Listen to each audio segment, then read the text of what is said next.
హైదరాబాద్ రామాంతపూర్ లో మళ్లీ high tension నెలకొంది. బాధిత కుటుంబాలు రోడ్డుపై ధర్నాకు దిగారు. విద్యుత్ శాఖ నిర్లక్ష్యం వల్లే ప్రాణాలు పోయాయని ఆరోపించారు.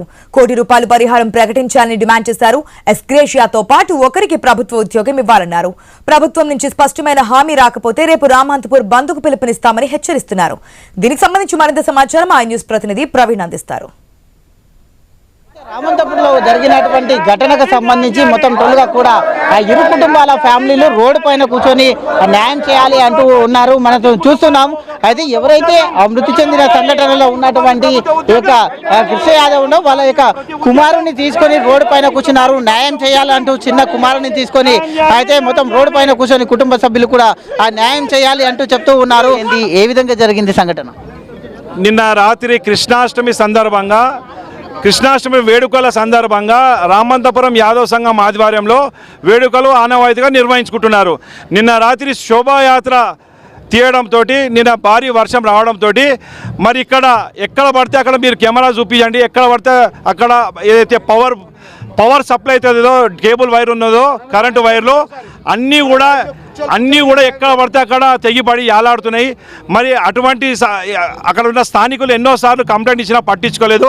విద్యుత్ తెగిపోయిన తీగలు తగిలి నిండు 6 ప్రాణాలు కోల్పోవడం జరిగింది ఈ రామంతపూర్ ప్రాంతంలో. మరి ఈ కుటుంబాలకు న్యాయం చేయాలని ఇప్పటివరకు ప్రభుత్వం స్పందించలేదు. వారి కుటుంబాలకు మేము అండగా నిలబడుతూ వచ్చిన వారి బంధుమిత్రులు అందరం కూడా వివిధ రాజకీయ పార్టీలు బంధుమిత్రులు అందరం కూడా మద్దతు తెలుపుతున్నాము. ప్రభుత్వం దున్నపోతు మీద వర్షం పడ్డట్టు నిమ్మకు నీరెత్తినట్టు ఉన్నది. ఇప్పటికైనా మీరు దిగి వచ్చి మీ ప్రభుత్వం తరఫున ఈ కుటుంబాలకు ఏదైనా మాట ఇవ్వండి, హామీ ఇవ్వండి. మేము డిమాండ్ చేస్తున్నాం కుటుంబాల తరఫున ఒక ప్రభుత్వ ఉద్యోగం ఇవ్వాలి, కోటి రూపాయల నష్టపరిహారం కూడా ఇవ్వాలని మేము కోరుతున్నాము. మరి మీరు ప్రభుత్వం నుంచి దిగి వచ్చి హామీ ఇవ్వనంత వరకు మేము ఇక్కడ దహన సంస్థలు కూడా నిర్వహించామని రోడ్డు బైఠాయిస్తామని సందర్భంగా తెలియజేస్తున్నాం. అయితే ఖచ్చితంగా ప్రభుత్వం నుంచి స్పష్టమైన హామీ వచ్చినంత వరకు మేమైతే ఈ యొక్క ధర్నాను విరమించమని అంటున్నారు. అన్న చెప్పండి అన్న, ప్రధానంగా ఎలా జరిగిన ప్రమాదంని చూసుకుంటే ఇటు ప్రభుత్వ వైఫల్యం అంటూ కూడా అంటున్నారు, అధికారుల నిర్లక్ష్యం అని కూడా అంటున్నారు. మరి ఏం చెప్తున్నారు? నిన్న జరిగిన దుర్ఘటన మరి 6 మందిని బలి తీసుకున్నారు. ఇది ఖచ్చితంగా ఆఫీసర్లు మరి ఎలక్ట్రిసిటీ డిపార్ట్మెంట్ వాళ్ళు ఎన్నిసార్లు కంప్లైంట్ చేసినా ఏ ప్రాబ్లం ఉన్నా కూడా పట్టించుకోరు. ఇక్కడ మరి గత వారం 10 రోజుల నుంచి వెళ్ళి ఇక్కడ ప్రజలందరూ కూడా కరెంటు తీగలు కింద పడుతున్నాయి, అలాగే వేలాడుతున్నాయి. అదే కాకుండా లైటు సరిగా వస్తలేవు, కరెంటు సరిగా వస్తలేని చెప్పి ఎన్నోసార్లు కంప్లైంట్లు చేశారు. అయినా కూడా మరి కరెంటు డిపార్ట్మెంట్ వాళ్ళు మొద్దు నిద్రపోయినారు.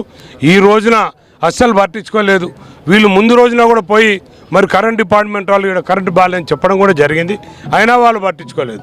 వాళ్ళు ఏంటంటే ఈ ప్రభుత్వం మరి 2 సంవత్సరాల నుంచి వెళ్ళి ఈ ప్రభుత్వం ఇలాంటి యాక్సిడెంట్లు చాలా అయినాయి. మరి ఊర్లలో కూడా మనం చూస్తున్నాము.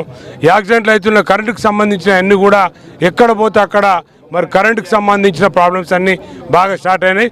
ఇది ఖచ్చితంగా ఈ ప్రభుత్వం నిర్లక్ష్యం వల్లనే మరి నిన్న 6 మంది చనిపోవడం జరిగింది. వారి ఫ్యామిలీని, వారి కుటుంబాన్ని ప్రతి ఒక్కరిని ప్రభుత్వం ఆదుకోవాలి. అదే కాకుండా కోటి రూపాయల ఎక్స్గ్రేస్ ఇవ్వాలి.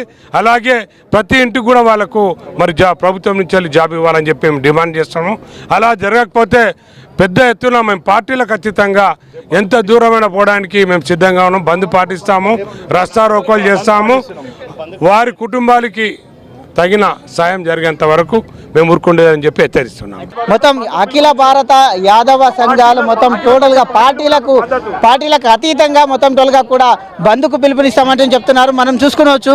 అమ్మ చెప్పండి, అయితే చిన్న పిల్ల పెట్టుకొని మీరు కూర్చున్నారు, అయితే ఏంది ఇంతకు మీ డిమాండ్ ఏంది? అయితే సురేష్ యాదవ్ కూతురు చూస్తున్నాం మనం, 4 నెలల పాప. అయితే 4 నెలల పాపని సురేష్ యాదవ్ కూతుర్ని మనం చూస్తున్నాము. అయితే ప్రభుత్వం నుండి ఖచ్చితంగా నిర్ణయం రావాలి. ఎక్స్గ్రేషియా కోటి రూపాయలు ఎక్స్గ్రేషియా ప్రకటించాలి. ఎవరైతే బాధితులు ఉన్నారో ఆ బాధితుల అందరూ కూడా 5 మంది బాధితులు మృతి చెందినటువంటి బాధితులకు ప్రభుత్వ ఉద్యోగం కల్పించాలంటూ అంతవరకు కూడా ధర్నా విరమించేది లేదు. మొత్తం టోల్గా కూడా రేపు రామంతపూర్ వ్యాప్తంగా అయితే రాజకీయ పార్టీలకు అతీతంగా మొత్తం టోల్గా కూడా అయితే రామంతపూర్ బంద్కు కూడా పిలుపునిస్తాము. అధికారులు రావాలి, లేదంటే ప్రభుత్వం నుంచి స్పష్టమైన హామీ రావాలి.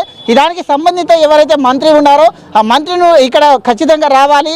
అధికారులను వస్తేనే ఈ యొక్క ధర్నాని స్పష్టమైన ఆదేశం ఇస్తేనే, స్పష్టమైన హామీ ఇచ్చినంత వరకు ఇక్కడి నుంచి కదిలేదు లేదంటూ చెప్తూ ఉన్నారు. కెమెరా పర్సన్ హనుమంతుతో ప్రవీణ్, హై న్యూస్, హైదరాబాద్.